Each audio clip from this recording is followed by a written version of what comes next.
السلام علیکم آپ سب کو. امید ہے کہ آپ سب بالکل خیریت سے ہوں گے, ٹھیک ٹھاک ہوں گے. میں سید زید نقوی, اور آج ایک ضروری ڈسکشن مجھے کرنی ہے, اور اس چیز پر مجھے کافی میلز آئیں, کوئی 50 to 55. حالانکہ یہ ٹاپکس ایسے ہوتے ہیں کہ اس پہ بات عموماً اس لیے نہیں کرنی چاہیے کہ ہر بندے کا ڈفرینٹ اوپینین ہے اور ہر بندے کا ایک ڈفرینٹ بلیف ہے اس ٹاپک پہ.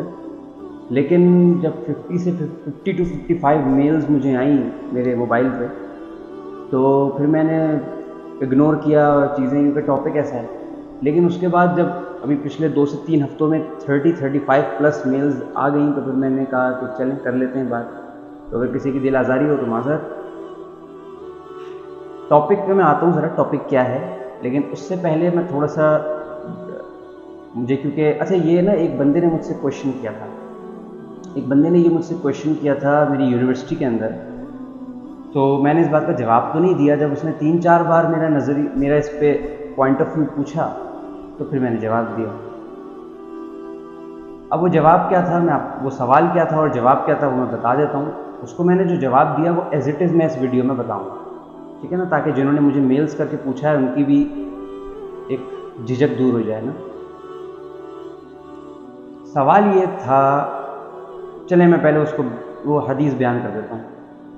صحیح مسلم میں ایک حدیث ہے, نمبر میں نہیں بتاتا, لیکن کیونکہ مسئلہ تھوڑا پیچیدہ ہے تو نمبر, پھر لوگ کہتے ہیں کہ یار نمبر جو ہے وہ آپ نے, ہم بھی دیکھ لیتے, رہنمائی لے لیتے, کھول کر پڑھ لیتے. تو نمبر اس لیے نہیں بتانے چاہیے بیٹھ کر نمبر حدیث پڑھ کے بتانا, کہ پھر لوگ کھولتے ہیں, پھر کچھ کا کچھ مطلب اپنی طرف سے نکالتے ہیں. ظاہر ہے وہ بلاغت, وہ سمجھ. لیکن چلیں, مسئلہ پیچیدہ تو بتا دیتا ہوں. صحیح مسلم میں 1532 نمبر ایک حدیث ہے, اور اس میں رسول اللہ صلی اللہ علیہ وسلم نے امامت کے لیے 4 شرائط بتائی ہیں, ٹھیک ہے. اس کی جو پہلی شرط ہے وہ آپ صلی اللہ علیہ وسلم نے بتائی کہ امامت وہ کرائے جس کو قرآن کا سب سے زیادہ علم ہو. اچھا, یہ چاروں شرائط عمل پہ ڈپینڈ نہیں کرتی, ٹھیک ہے نا. یہاں سے میں نے اس بندے کو دلیل دینی شروع کی تھی جس نے مجھ سے سوال کیا. بہت اصرار کیا تو میں نے بتا دیا اس کو دلیل سے. تو یہاں پہ جو پہلا جو شرائط نبی اکرم صلی اللہ علیہ وسلم نے بتائی, وہ بتائی کہ اس کو قرآن کا سب سے زیادہ علم ہو, سب سے زیادہ نالج ہو. عمل کی بات نہیں ہو رہی, ٹھیک ہے نا. عمل تو بندے کا اور اس کے رب کا ہے نا. قرآن کا علم, قرآن کی نالج سب سے اوپر ہے. اچھا, میں اس کو آرڈر میں بتا رہا ہوں. امام مسلم نے جو پہلے نمبر پہ پوائنٹ رکھا ہے اس کو میں پہلے پہ ہی بتاؤں گا, چوتھے پہ نہیں بتاؤں گا. اس سے فضیلت کی کم ہونے کی کا ایک خدشہ ہوتا ہے کہ میں پہلا پوائنٹ قرآن کا چوتھے پہ بتا دوں. تو پہلا پوائنٹ یہ تھا کہ اس کو قرآن کا سب سے زیادہ علم ہو. آگے نبی اکرم صلی اللہ علیہ وسلم فرماتے ہیں کہ اگر وہ قرآن کے علم میں برابر ہے تو اس کو سنت کا سب سے زیادہ علم ہو. ایک طرف یہ بھی آتا ہے کہ سنت کے بارے میں سب سے زیادہ جاننا ضروری ہے, جاننا, ٹھیک ہے نا. پریکٹسنگ میں نہیں آ رہی ہے چیز, جاننا, ٹھیک ہے نا.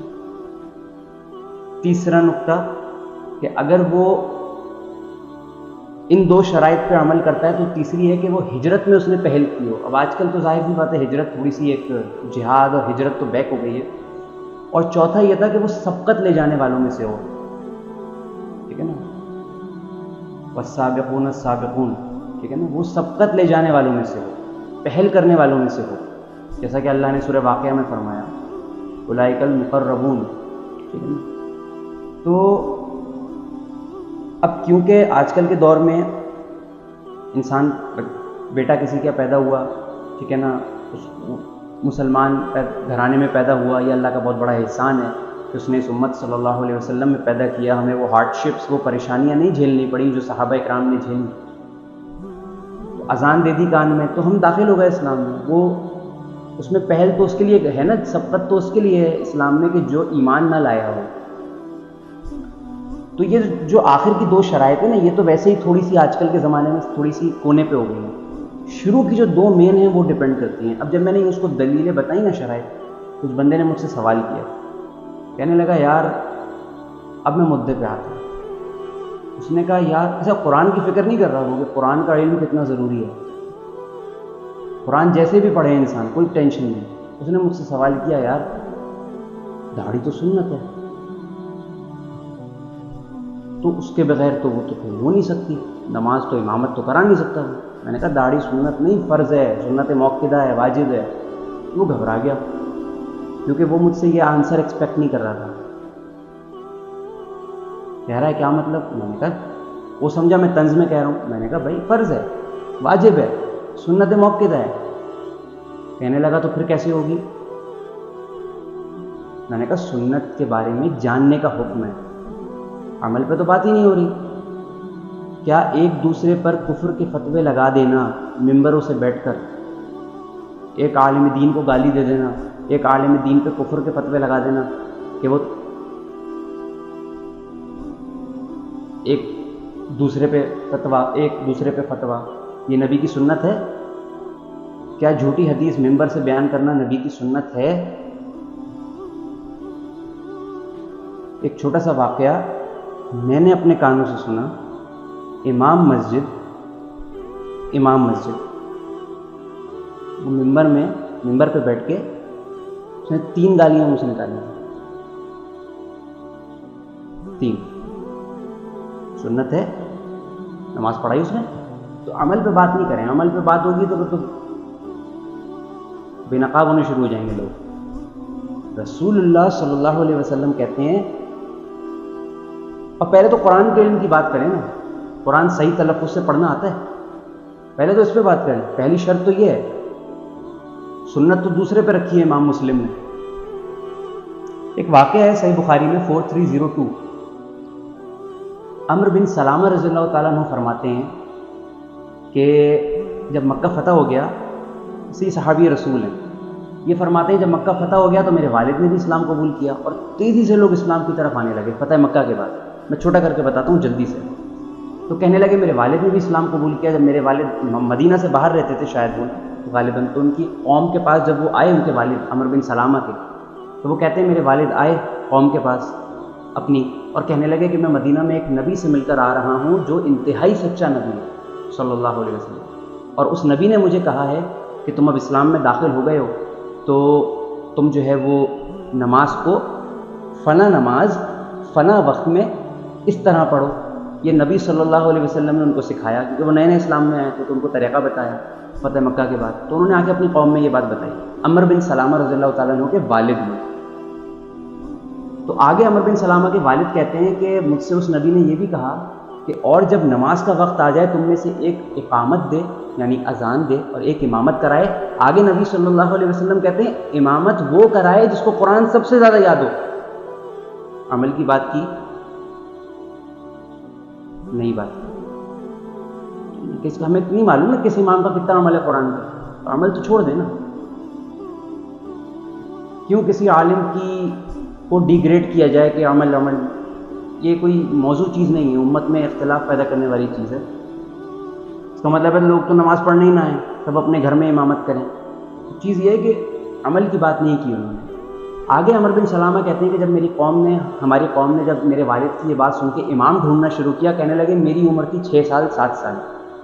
صحیح بخاری میں دونوں ہیں عمر ان کی نا, 6 سال کی 7 سال کی. تو کہنے لگے کہ مجھے سب سے زیادہ قرآن یاد تھا اس عمر میں, یعنی عمر کی بھی شرط نہیں ہے. ہاں یہ بھی نہیں ہے کہ 4 سال کا بچہ کھڑا کر دیا جائے, لیکن کیونکہ ظاہر صحابی رسول تھے, ان کا ایک ذہن تھا ماشاءاللہ ایک. لیکن آج کے دور میں بھی اگر کسی کو 15-16 سال کی عمر میں قرآن حفظ ہو گیا ہے ماشاءاللہ, تو وہ پڑھا سکتا ہے. تو عمر بن سلامہ کہتے ہیں مجھے یاد تھا قرآن زیادہ سے زیادہ. کیوں یاد تھا؟ بخاری میں یہ وجہ بھی لکھی ہوئی ہے. اس لیے یاد تھا ان کو اس عمر میں کہ جب مدینہ سے کوئی سواری آتی تو وہ ان سے آیتیں پوچھ کے یاد کر لیتے. مدر ٹنگ تھی, مادری زبان تھی عربی, لکھ لیتے پھر یاد کر لیتے یا دماغ میں ذہن نشین کر لیتے. کہنے لگے مجھے امام بنا دیا, میں نماز پڑھاتا تھا. کہنے لگے میرے پاس ایک ہی قمیض تھی, ایک ہی کپڑا تھا میرے پاس, چادر تھی ان کے پاس, مطلب کپڑا نہیں چادر. کہنے لگے جب میں سجدے میں جاتا تو وہ پیچھے سے کھل جاتی اور میرا سطر نظر آتا. ٹھیک ہے نا, تو ظاہر ہے پیچھے والوں کی نماز میں اب غربت تھی، ظاہر ہے ان کی بھی. ایک عورت نے اعتراض کیا ان پر کہ تو امام قاری ہے، امام ہے، تو اپنا جسم تو پہلے ڈھانک. ان کو کافی شرم فیل ہوئی کہ عورت نے یہ بات بولی ہے، یعنی اس نے دیکھی ہے یہ چیز. ان کو بہت برا لگا. انہوں نے کپڑا خریدا، قمیض بنائی اور پھر قمیض پہن کے نماز پڑھاتے تھے، اور کہتے تھے عمرو بن سلامہ رضی اللہ تعالیٰ عنہ کہ سب سے زیادہ خوشی مجھے وہ کپڑا بنوا کر نماز پڑھانے میں ہوئی کہ مجھ پر کوئی اعتراض ہی نہیں کرتا، کوئی ٹوکتا ہی نہیں ہے مجھے. میں پڑھائی ماشاء اللہ. تو مجھ سے وہ بندہ کہنے لگا یہ بات سن کر کہ یار پھر تو لباس ضروری ہے، داڑھی بھی تو لباس ہے، انسان کی شخصیت کا لباس آئینہ دار ہوتا ہے نا، داڑھی تو لباس ہے. میں نے کہا بالکل لباس ہے، لیکن انہوں نے لباس اس لیے نہیں بنوایا تھا کہ ان کو کوئی وہ لباس والا فارمولا، اگر ان کا سینہ نظر آ رہا ہوتا لباس کے پھٹنے کی وجہ سے کبھی بھی نہ بنواتے وہ. سطر کے نیچے کا حصہ نظر آ رہا تو وہ تو ضروری ہے، سطر کے نیچے کا حصہ ڈھانپنا تو ضروری ہے نماز میں، نماز کی ریکوائرمنٹ ہے، وہ کمپلسری ہے. اس لیے لباس پہ غور دیا، ورنہ لباس پہ غور نہیں دیا انہوں نے. تو چیز یہ ہے، اور وہ پیچھے سے بھی کھلا ہوا تھا نا، آگے سے ہوتا چلو شاید ان کو کبھی خیال ہی نہ آتا پھر کپڑا بنوانے کا، پیچھے سے عورت بھی نہ ٹوکتی. پیچھے سے تک وہ سب دیکھ رہے تھے، نماز اوروں کی بھی پیچھے خراب ہو رہی تھی. تو یہ چیز ہے. تو آج کل قرآن کا میں ایک بہت بڑے ماشاءاللہ سے امام کو جانتا ہوں جو باعمل شخصیت، اور ان کا تلفظ قرآن کا اتنا اسٹرانگ، اتنا زبردست ہے. میرے سامنے انہوں نے مجھے بتایا، میں اس بات کا گواہ ہوں، اللہ گواہ ہے. انہوں نے کہا کہ اکثر سفر میں ایسی کنڈیشنز میں ہمارا رکنا ہوتا ہے، مسجدوں میں نماز ہوتی ہے. کہنے لگے میجورٹی، میں اپنا نہیں بتا رہا کہ میں اپنی بات کو حاوی کروں، میں ان کا بتا رہا ہوں. وہ کہتے ہیں 70% 60% لوگ جو ہے نا وہ سورہ اچھا اتنا بڑا قابل تلفظ سمجھنے والا شخص اگر کسی دوسرے کی سنے گا نا، لازمی غلطی اس کو سب پکڑتا ہے وہ، کیونکہ وہ اس چیز میں پروفیشنل ہوتا ہے. ٹھیک ہے، مجھے اگر 80% گاڑی آتی ہے اور میرے سامنے والے کو 78% آتی ہے، مجھ سے 2% کم آتی ہے، تو میں لازمی غلطی نکالوں گا اس کی. تو یہ والی چیز ہے. چیز یہ ہے کہ وہ کہتے ہیں کہ سورہ فاتحہ میں 10 غلطیاں نکل رہی ہوتی ہیں، ایسی ایسی غلطیاں، موٹی موٹی غلطیاں. وہ وہی بتا رہے تھے مجھے، کہنے لگے قرات کے دوران، تراویح نہیں کہ اس میں سپیڈ ہوتی ہے، قرات کے دوران ایک امام مسجد غیر المغضوب علیہم ولا الضالین، یہ انہوں نے تلاوت کیا، غیر المغضوب علیہم ولا الضالین. کوئی تجدید نہیں، کچھ کھینچنا نہیں، کچھ نہیں، کوئی وقت نہیں. اور کہنے لگے یہ ہوتا ہے، ماشاءاللہ گھاگ آدمی ہے اس چیز میں، انہوں نے پکڑتے ہیں. تو پہلی شرائط تو پوری کرو پہلے، قرآن کا علم ضروری ہے، نبی کی وہ تو پوری کرو پہلے. تو ہمارے یہ کہ کانسیپٹ بن گیا ہے کہ جی آپ جو 4 شرائط صحیح مسلم میں امام مسلم نے بتائی ہیں نا، آپ ان کو فالو کریں. عمل پہ تو پھر میں کیا کہوں، پھر میں عمل پہ تو پھر بہت چیزیں کہنے کو ہیں. عرب میں نے خود دیکھا ہے، یوٹیوب پہ میں بات وائنڈ اپ کر رہا ہوں، یوٹیوب پہ میں نے خود دیکھا ہے کہ ابھی رمضانوں میں وائرل ویڈیو ہوتی ہے نا، ویڈیوز، میں نے یہ خود دیکھا ہے اپنی آنکھوں سے کہ ایک بچہ 20-21 سال کا لگ رہا تھا، وہ نوجوان ماشاءاللہ خوبصورت، اس کی آواز، وہ خود بھی خوبصورت بہت، اور وہ تراویح پڑھا تھا. اس کے چہرے سے صاف لگ رہا تھا پکے پن سے کہ وہ داڑھی منڈواتا ہے. اور آپ پڑھ رہے ہیں پیچھے نماز اس کے، ظاہر مسجد نبوی میں نہیں کر رہا ہوگا لیکن اور کسی مسجد میں کر رہا ہوگا. عرب اس لیے نہیں ٹوکتے کہ عرب میں ڈائریکٹ رسول اللہ کا دین جو ہے نا ڈائریکٹ پہنچ رہا ہے صحابہ کو ڈائریکٹ. میں تو گیا ہوں نا ادھر، میں نے تو دیکھا ہے نا وہ کیسے زندگی ان کے تو حلیے بھی ایسے ہی ہوتے ہیں. یہ وہ ہنستے ہیں ہمارے شلوار قمیض پہ، وہ تو ان کے تو حلیے ہی وہ ہیں نا، وہ تو صحابہ والے حلیے ہیں ان کے، وہ نہیں دیتے. ہم اس لیے دیتے ہیں کہ بر صغیر میں، یہ انڈین کانٹیننٹ میں جو دین پہنچا ہے ماشاءاللہ ٹوٹ کے پہنچا ہے، ٹوٹ کے ڈسٹریبیوٹ ہو گیا. تو چیز یہ کہ پہلی بات تو یہ کہ ان موضوع پہ بات نہیں کرنی چاہیے، ٹھیک ہے نا، یہ اختلافی موضوعات ہیں. بہت پوچھا گیا تو میں نے بتا دیا، ٹھیک ہے نا. کہ ہو جاتی ہے یار، اس میں میرا نہیں خیال کہ اتنا پکڑ دھکڑ کے وہ جو 4 شرائط ہے پہلے وہ تو پوری کرو. قرآن تو صحیح سے، قرآن کے علم میں تلفظ تجوید بھی آتی ہے، اس کو لہجہ بنا کے پڑھنا نہیں آتا، وہ نارمل بھی ہو. تلفظ تجوید علم میں داخل ہے. نبی نے تو نہیں کہا 4 شرائط میں، علم تو کہہ دیا نا. علم کا مطلب کیا ہے؟ قرآن میں کیا کرتے ہیں ہم؟ ریسیٹیشن کرتے ہیں نا، قرأت کرتے ہیں نا. قرأت ہی تو ہے علم، اور کیا ہے؟ ترجمہ تھوڑی پڑھتے ہیں قرآن میں نماز پڑھاتے وقت اردو کا کہ عمل ضروری ہے یا وہ. تو چیز یہ ہے کہ اس چیز کو ہم نے اڈاپٹ کرنا چاہیے.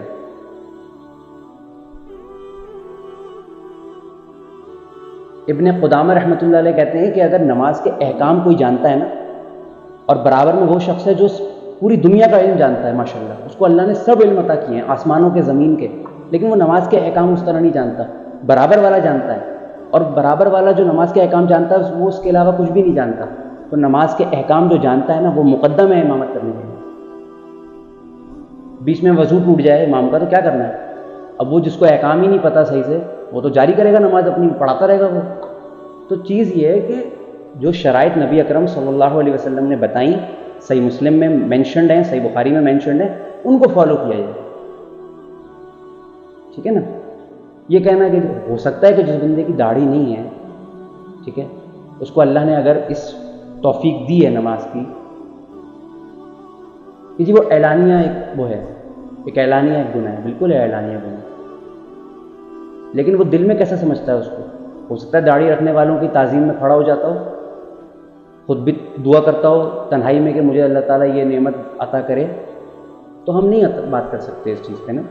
تو اللہ تعالیٰ جو کہ میں نے بات کی تھوڑی سی بڑی ہو گئی، بات ڈیٹیل میں ہو گئی. میں پھر کہوں گا کسی کی دل آزاری ہوئی ہو تو میں معذرت چاہتا ہوں.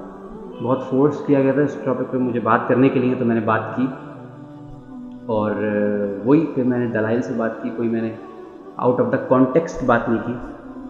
ٹھیک ہے، اس کے فیور میں ترمذی میں بھی بہت حدیث ہیں، لیکن وہی بات ہے کہ جو پروٹوکول صحیح مسلم کو، صحیح بخاری کو حاصل ہے وہ ٹاپ پہ ہی یہ کتاب ہے. تو جو کچھ اللہ تعالیٰ نے کہنے کی توفیق دی، آپ کو سننے کی توفیق دی، ان پر اللہ تعالیٰ ہم سب کو قبول فرمائے، مقبول فرمائے، ہمارے گناہوں کو معاف فرمائے، نیکیوں کو قبول فرمائے. وآخر الدعوانا وان الحمد للہ رب العالمین. الصلاۃ والسلام علی اشرف الانبیاء والمرسلین. آمین برحمتک یا ارحم الراحمین. جزاک اللہ. اللہ حافظ.